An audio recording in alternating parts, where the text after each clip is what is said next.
Welcome to the Contractor Success Forum. Today we're discussing smart ways to use and manage debt on the Contractor Success Forum with Wade Carpenter and Company CPAs, and Stephen Brown with McDaniel Whitley Bonding and Insurance Agency. And I'm Rob Williams with Iron Gate Entrepreneurial Support Systems.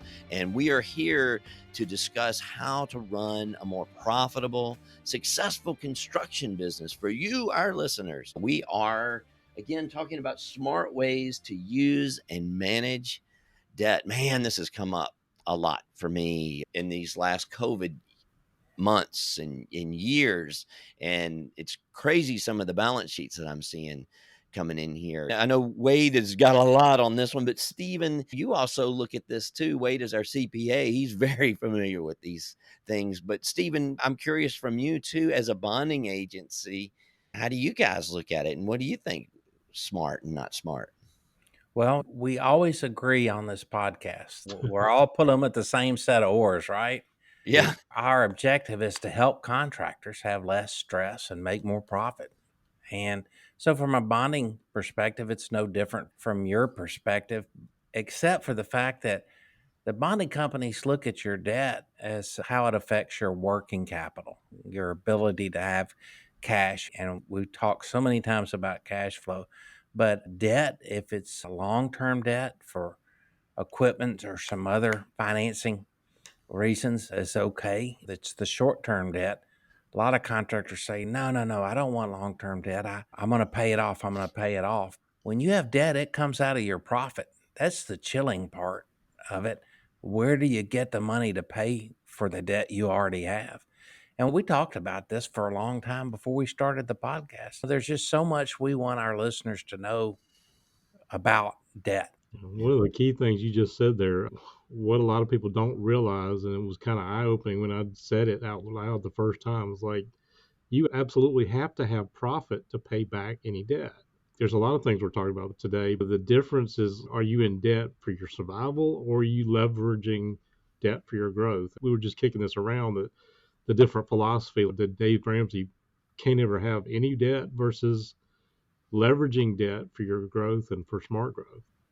Yeah, let's talk about that. Every contractor has some degree of debt.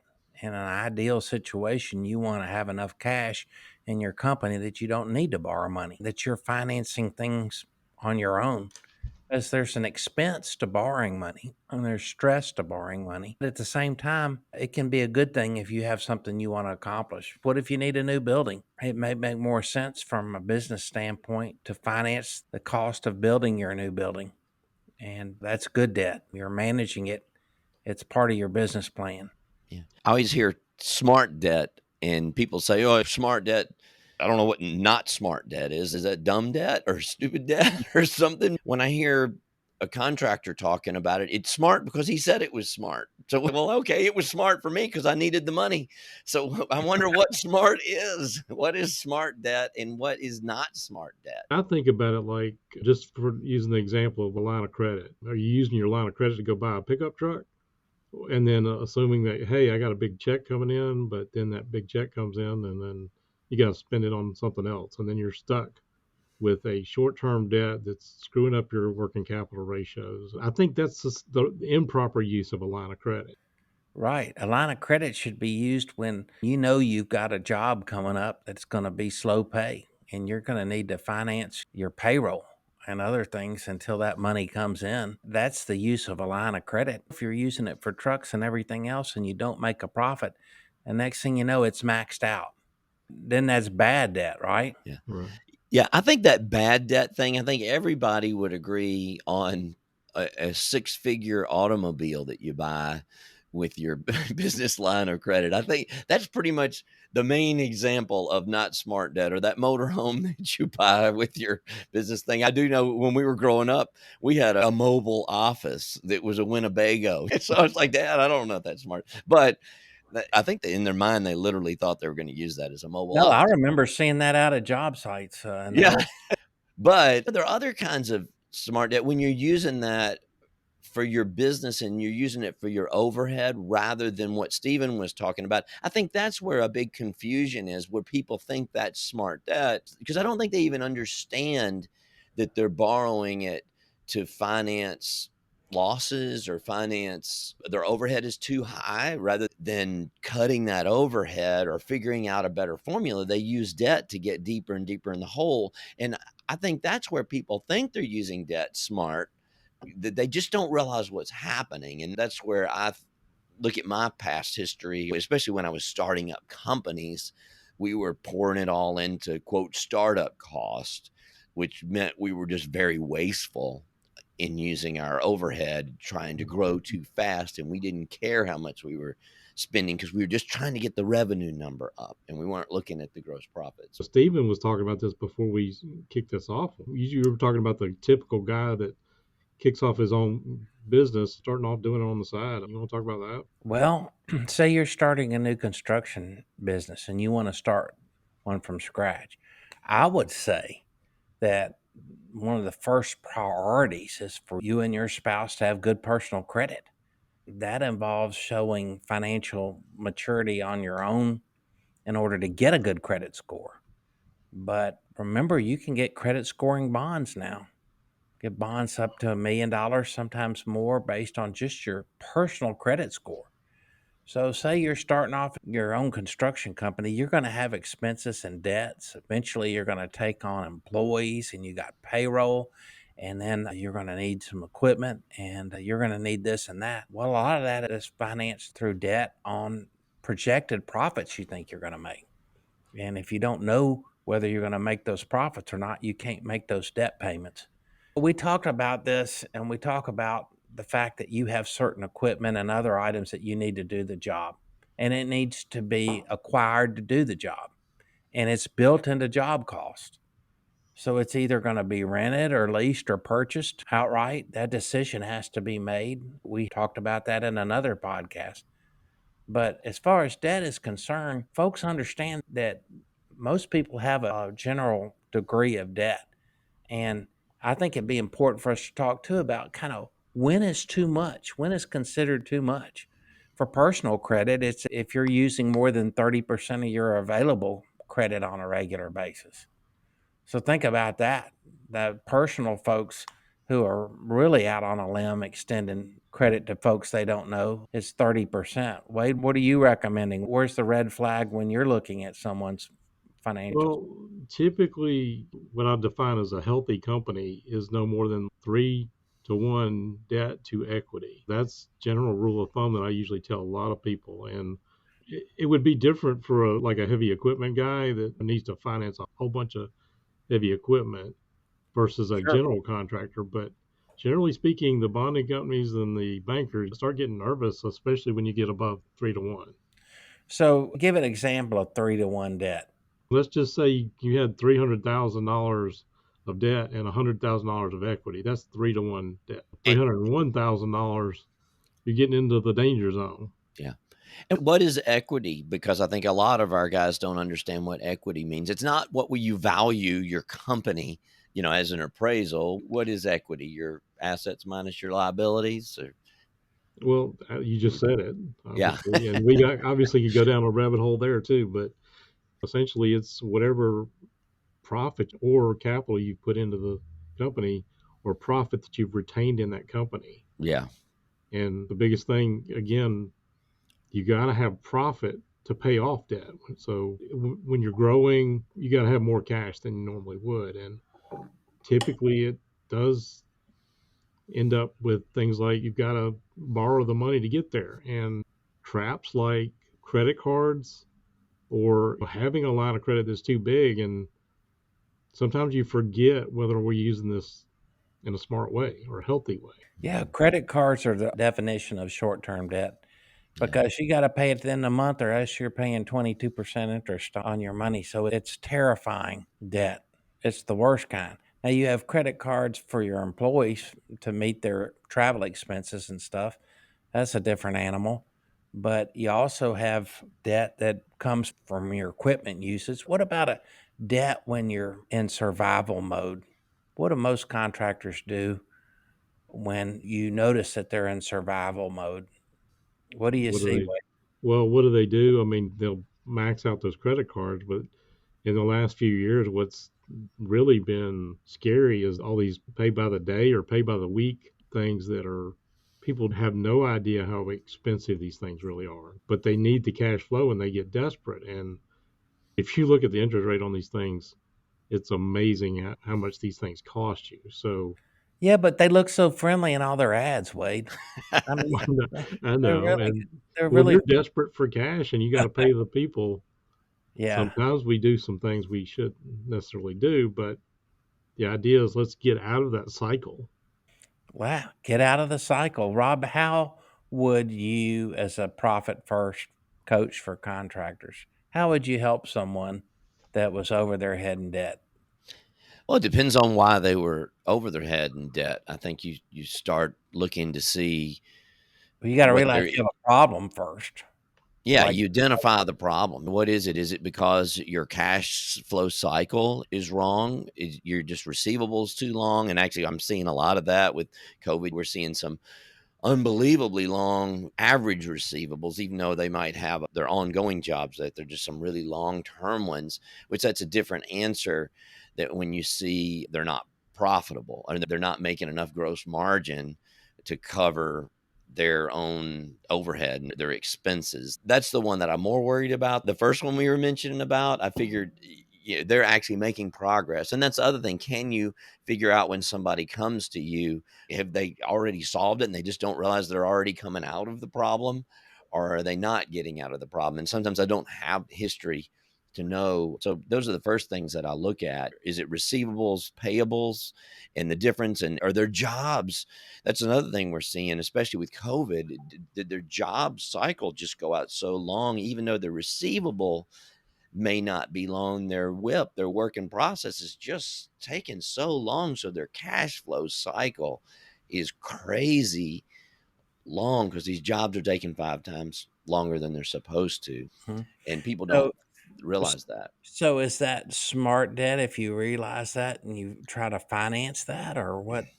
Yeah, if you do that, I mean, honestly, right now, the problems are starting to fix themselves when we get that because their jobs are starting to speed up now. The material supplies are in there. I'm thinking of some particular people, and their jobs are flowing now, and we think they're fixing themselves.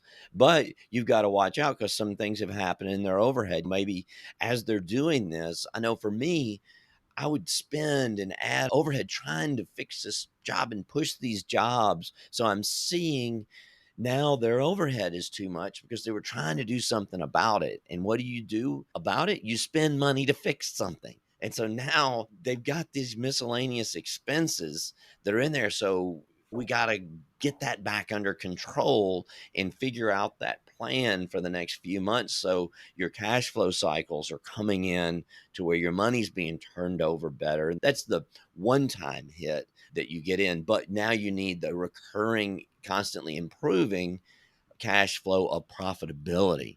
Are you now profitable where you were not because we were temporarily not profitable because we didn't pre-buy our materials or something and we had that price escalation and our margins were deteriorating? So profitability, is it returning if you didn't have it during COVID? Some people were plenty profitable during COVID, but some were not. We look at that versus your one time getting your cash flow cycle back together. You make Yeah. some great points there. The one thing, the beauty of profit first, I know we talk about that a lot on this show, but as far as debt is with construction, a lot of times you got some big dollars coming in, but 60, 70, 80% of it may be going out to subcontractors, materials.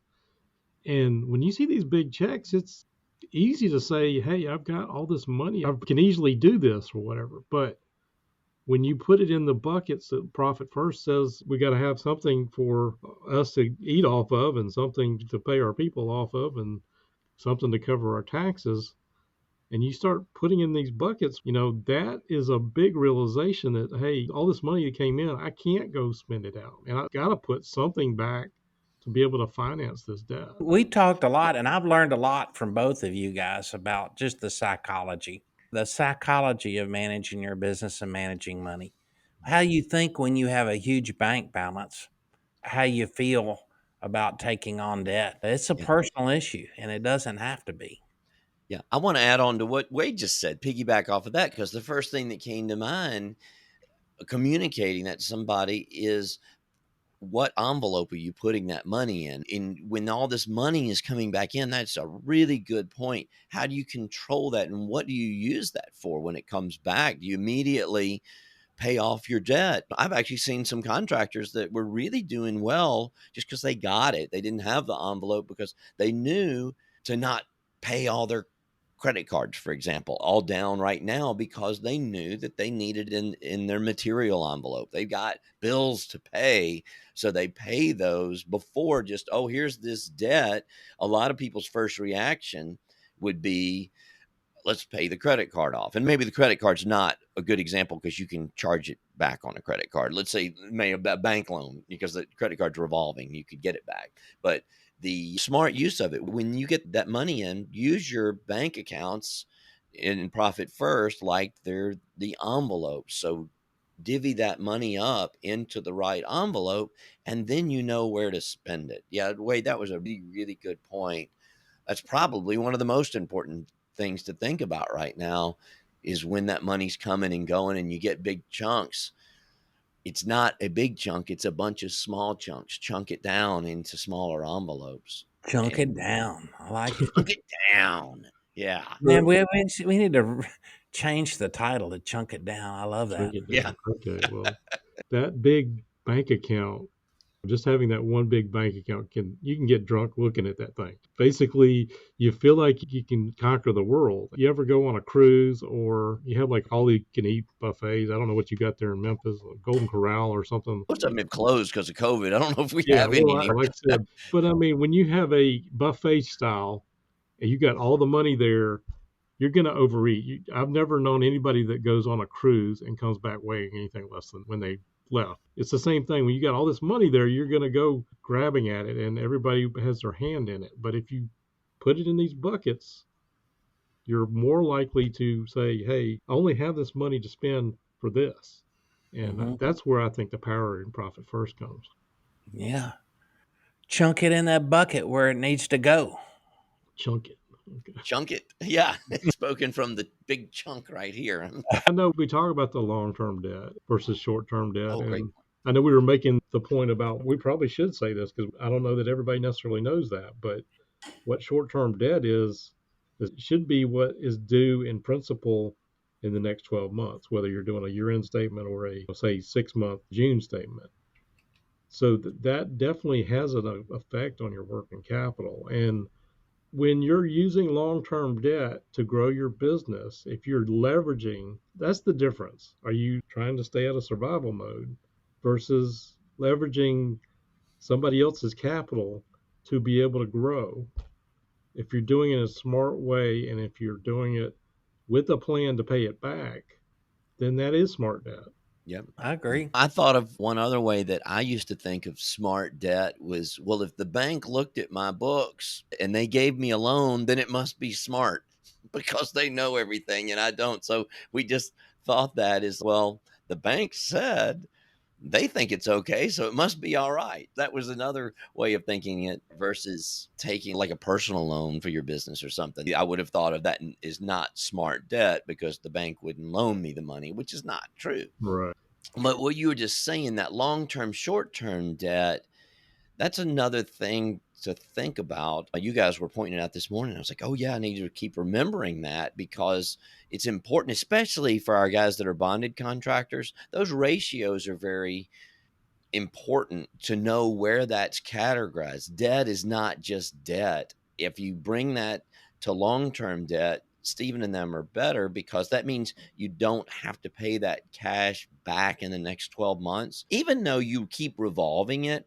I know most of us don't consider these short-term loans. We don't think about them that we're going to have to pay them back in 12 months because we know they're going to renew them. They're just going to renew it over and over again. But that's not how the people that are studying our balance sheets look at it. So Right. No, terming some bonding of those companies out, if look. you're looking for more bonding capacity or worried about how good your balance sheet looks, those other, what is it, quick ratio, or what are the other ratios, Wade, that The we look working at? capital and the quick ratio. Yeah. Yeah, that Quick working capital and the ratio, quick. current assets minus current liabilities. Yeah. Yeah, Current assets are defined as anything liquid, can be converted to cash, cash, accounts receivable, cash value of life insurance, investments that are publicly traded. Anything that can be turned into cash quickly is considered a current asset, and a current liability is anything you owe within the next 12 months.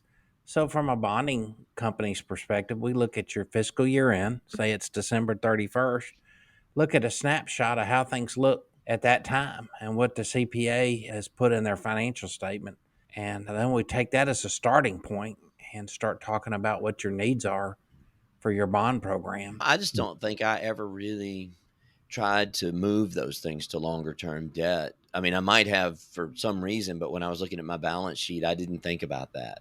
So I think that would be a really good thing. That could be a game changer for some of these guys, especially where we are in this time period with these crazy changes that are happening. So if you guys are talking to your bankers and stuff, negotiate those things that they're not short term. And that could be the difference between getting a bond and not getting a bond, or getting another loan versus not getting a loan. And that could be your cash flow. Yeah. We were talking about the cost benefits of making a decision like to buy or purchase equipment, for example. What's the useful life of that piece of equipment? What piece of equipment can you get that you perceive has a longer period of life? Can you get parts for that? That's a big issue right now. Can I get parts for that piece of equipment? Do I want to be tied to a note on a piece of equipment for 5 years or more? But that's something to talk to your CPA about. And I guess to piggyback off what you were saying about the working capital, and it's probably not a topic for today, but that working capital means something very different to a bonding company versus a banker. And typically, a bonding company would throw out certain things like prepaids and stuff like that. So those are kind of things that you probably should know if you're approaching a bonding company or a banker, like loans to shareholders and things like that we probably shouldn't go into today. One last thing, I thought, I didn't know if Rob wanted to touch on this, but Profit First has a system for getting out of debt, and it's somewhat a modification of the Dave Ramsey thing. So, Rob, do you want to talk about that real quick, or? Yeah, it's the debt snowball. It's not always paying the highest interest rate first. It's taking those small ones and eliminate them, and it's the psychology of it. And what do I do? Honestly, I mean, I will look at it. I won't always do the strict debt snowball, but if you've got some small loans, get rid of those first, and you're making some progress. And it does actually make some sense, even logically, because you get to remove that principal payment once you get rid of that and apply that towards some of the other ones faster. But you pay not your highest interest rate first, but your smallest loans off first and snowball those. And then once you pay that off, you take whatever that payment was, and then you add that payment to that next one. And then that's what seems to make a lot of sense for you guys that insist on paying the highest one first. You might actually get out of debt faster, because if you're paying that highest interest rate first, you may not erase that for a long time because it might be one of your larger loans. So pay those smaller loans. But I tell you, I don't know if you've made some exceptions to these. Some of them, the interest rate is just so low that sometimes we'll break the debt snowball rule just to go after some of these big ones. But that's basically how the debt snowball works. I'm not a real strict advocate of it, but I think, Wade, you probably do it more than I do. Well, I mean, I think it does make some sense when you continue to use that principle and roll it into the next one. Yeah. And the Profit First spin on it is like, hey, let's do this. And then when we take our profit allocations into the quarter, let's put an additional amount to it. But again, it doesn't work if like you go and pay one off and then that money goes right back in your cash flow cycle and we just start using it for something else. So Yeah. you never Well, get guys, out of it.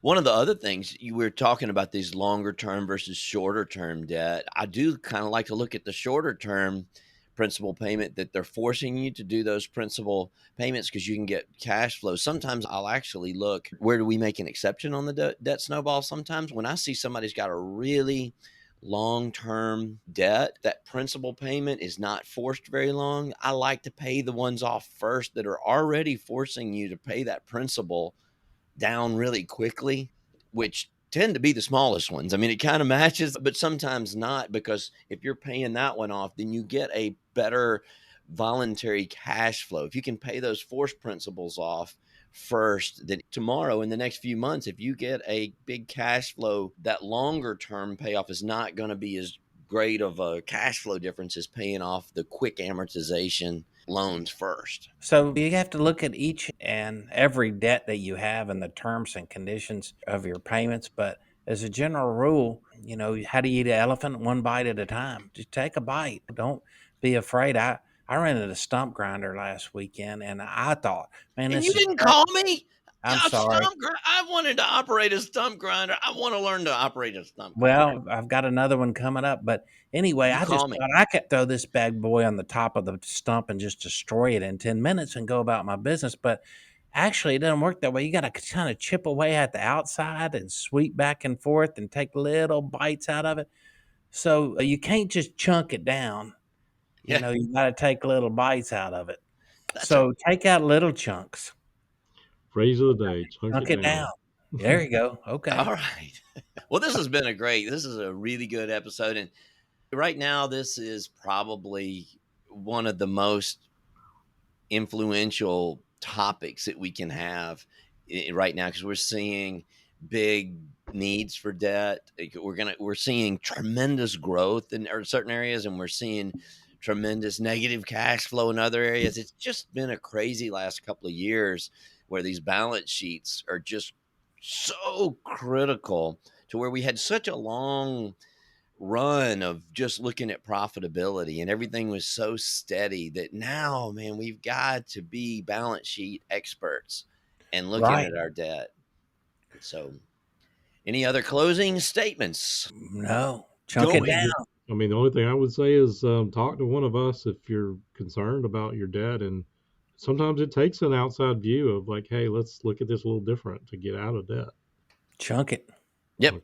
Well, that's great. And that's what we do on the Contractor Success Forum. We chunk it down to make your business more profitable and successful. So thank you for listening to the Contractor Success Forum from Wade Carpenter, Stephen Brown, and Rob Williams, your Contractor Success Forum advocates here. So listen to us again and check out our next episode. We'll see you then.